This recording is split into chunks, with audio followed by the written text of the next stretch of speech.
If in case మీరు degree అయితే పూర్తి చేసి ఒక మంచి జాబ్ కావాలి అని చెప్పేసి జాబ్ ప్రిపరేషన్లో ఉండి అది కూడా గవర్నమెంట్ జాబ్ అని అనుకుంటుంటే మీకు ఒక గుడ్ న్యూస్. ఈ వీడియోలో మీకు నేను ఒక అద్భుతమైన జాబ్ నోటిఫికేషన్ డీటెయిల్స్ని షేర్ చేయబోతున్నాను. ఈ జాబ్కి ఏదైనా డిగ్రీ క్వాలిఫికేషన్ మీ దగ్గర ఉన్నట్లయితే అప్లై అయితే చేసుకోవచ్చు. వన్స్ జాబ్కి సెలెక్ట్ అయితే శాలరీ అనేది అరౌండ్ 60,000 రూపాయల వరకు కూడా ఉంటుంది ఇనిషియల్గా జాబ్లో జాయిన్ అయిన వెంటనే. అండ్ ఆల్సో ఈ జాబ్స్ అనేవి మనకి గ్రూప్ బి కేటగిరీకి సంబంధించినటువంటి జాబ్స్ కాబట్టి ఇవన్నీ కూడా ఆఫీసర్ లెవెల్కి సంబంధించినటువంటి జాబ్స్. వన్స్ మనం డీటెయిల్స్లోకి వెళ్తే ఈ జాబ్ నోటిఫికేషన్ మనకి Delhi subordinate service selection board నుంచి రావడం జరిగింది. సో నేను ఇప్పుడు ఈ నేమ్ చెప్పగానే అండ్ అండర్లైన్ చేయగానే మీకు ఒక విషయం అర్థమై ఉంటుంది, జాబ్ లొకేషన్ మనకి ఢిల్లీలో ఉంటుందని చెప్పేసి. మీరు అనుకుంటుంది కరెక్టే, జాబ్ లొకేషన్ మనకి ఢిల్లీలో ఉంటుంది. అయితే ఈ జాబ్స్కి ఆల్ ఓవర్ ఇండియన్ సిటిజన్స్ అందరూ కూడా అప్లై చేయొచ్చు. ఎందుకంటే మనకి ఢిల్లీ అనేది ఒక సపరేట్ స్టేట్ కాదు, ఇది ఒక కేంద్ర పాలిత ప్రాంతం. ఈ నోటిఫికేషన్ అనేది మనకి ఫిబ్రవరి 20వ తారీఖున అఫీషియల్లీ ఆన్లైన్లో రిలీజ్ అవడం అయితే జరిగింది. ఈ జాబ్స్కి అప్లికేషన్స్ ఏవైతే ఉన్నాయో ఈ అప్లికేషన్స్ ఓన్లీ ఆన్లైన్లో మాత్రమే తీసుకోవడం జరుగుతుందని చెప్పి మెన్షన్ అయితే చేశారు. ఇక ఆన్లైన్ అప్లికేషన్స్ అనేవి చూసుకుంటే 24th ఫిబ్రవరి నుంచి స్టార్ట్ అయ్యి 25th ఫిబ్రవరి వరకు కూడా ఉండడం అయితే జరుగుతుందని చెప్పారు. ఈ టైం పీరియడ్ బిట్వీన్ ఇంట్రెస్ట్ ఉన్న క్యాండిడేట్స్ ఎవరైనా సరే ఈ జాబ్స్కి అప్లై చేయొచ్చు. ఈ జాబ్స్కి అప్లై చేసే క్యాండిడేట్స్ 100 రూపీస్ అప్లికేషన్ ఫీజు అయితే పే చేయాలని మెన్షన్ చేశారు. అయితే అప్లై చేసే క్యాండిడేట్స్లో ఉమెన్ క్యాండిడేట్స్ కానీ, schedule caste, schedule tribe, person with bench mark disability, X-servicemen category ఎవరైనా ఉన్నట్లయితే వాళ్ళు ఎటువంటి అప్లికేషన్ ఫీజు పే చేయాల్సిన అవసరం లేదు. వాళ్ళకి అప్లికేషన్ ఫీజు నుంచి ఎగ్జంప్షన్ అయితే ఇచ్చారు.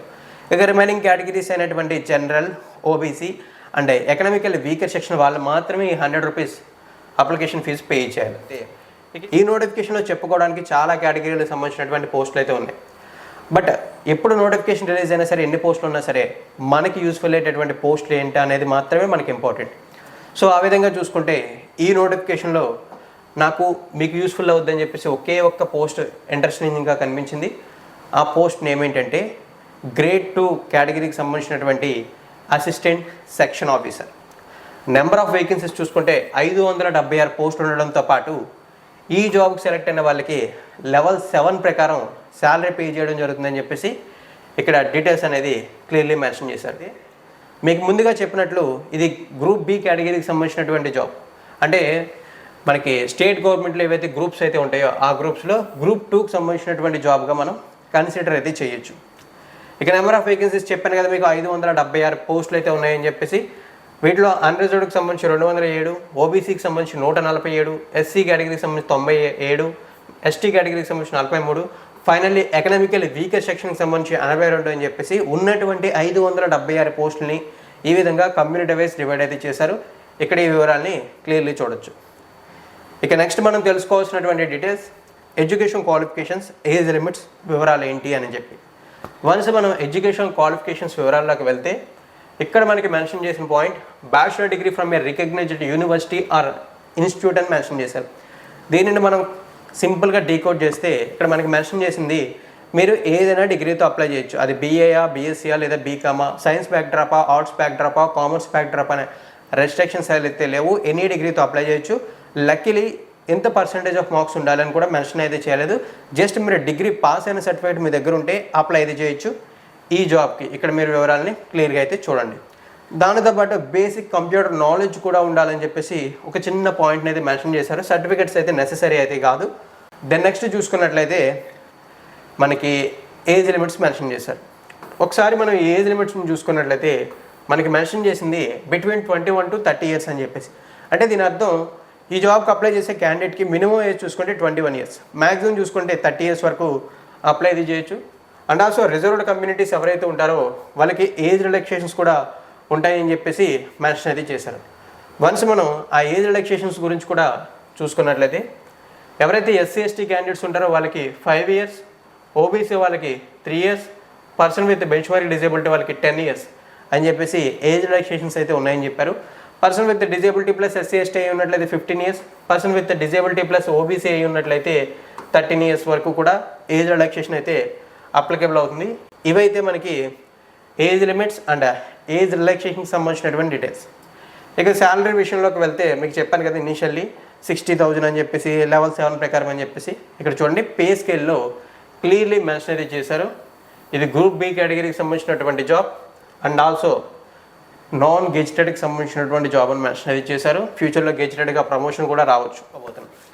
వన్స్ మనం సెలక్షన్ ప్రాసెస్ డీటెయిల్స్లోకి వెళ్తే ఈ అసిస్టెంట్ సెక్షన్ ఆఫీసర్కి సంబంధించి సెలక్షన్ ప్రాసెస్ టోటల్లీ 2 స్టేజెస్లో ఉంది. దీన్ని మనం టైర్ 1 అండ్ టైర్ 2గా పిలవచ్చు.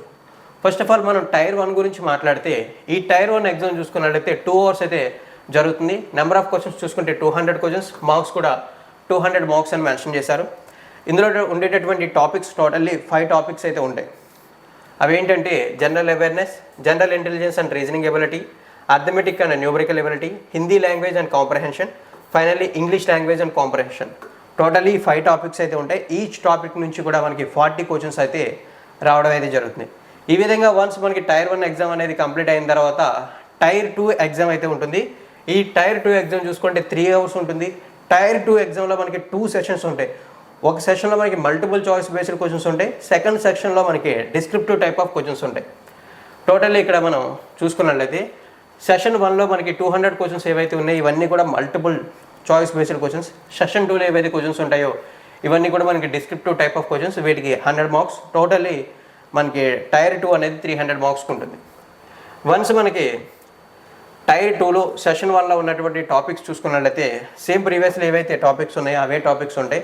వన్స్ ఒకసారి చూస్తే general awareness, general intelligence and reasoning ability, arithmetic and numerical ability, then next English language and comprehension, finally computer proficiency. ఈ విధంగా చూసుకున్నట్లయితే మనకి సెషన్ 1 అయితే ఉంటుంది టైర్ 2లో. ఇక్కడ ఈచ్ పార్ట్ కూడా మనకి మొత్తం 5 పార్ట్స్ కదా, ఈచ్ పార్ట్ కూడా మనకి 40 మార్క్స్ అయితే క్యారీ చేస్తుంది.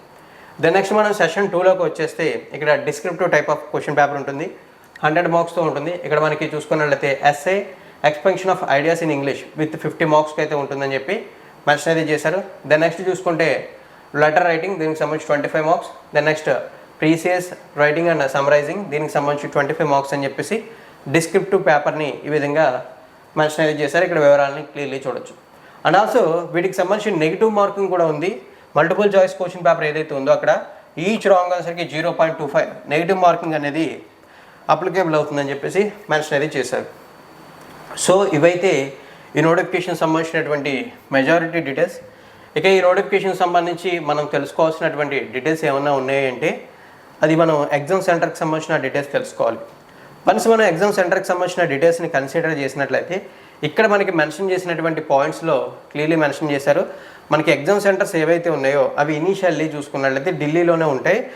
వేరే స్టేట్లో ఎక్కడైనా ఉండాలి అనేది ఉంటే అది మనకి డిఎస్ఎస్బి అంటే Delhi subordinate service selection board ఏదైతే ఉందో అది ఫైనల్లీ డిసైడ్ అయితే చేస్తుందని చెప్పేసి మెన్షన్ అయితే చేశారు. సో ఫ్రెండ్స్, ఇవైతే ఓవరాల్లీ ఈ నోటిఫికేషన్ సంబంధించినటువంటి డీటెయిల్స్. ఆల్మోస్ట్ ఆల్ ఈ నోటిఫికేషన్ వివరాలన్నీ కూడా మీకు అర్థమయ్యే విధంగానే ఎక్స్ప్లెయిన్ అనేది చేశాను. ఇఫ్ ఇన్ కేస్ ఏదైనా ఇన్ఫర్మేషన్ నేను స్కిప్ చేశాను అనిపించినా, లేదు మీకు ఏదైనా డౌట్ ఉంది అనిపించినా సరే కామెంట్ సెక్షన్లో కామెంట్ చేయండి.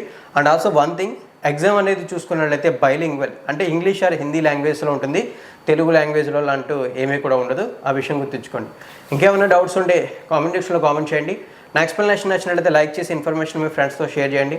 మరిన్ని ఇటువంటి రెగ్యులర్ జాబ్ నోటిఫికేషన్స్ కోసం మన ఛానల్ని సబ్స్క్రైబ్ అయితే చేయండి. థ్యాంక్ యూ ఫ్రెండ్స్, వీడియోని ఎండింగ్ వరకు వాచ్ చేసి సపోర్ట్ చేస్తున్నందుకు.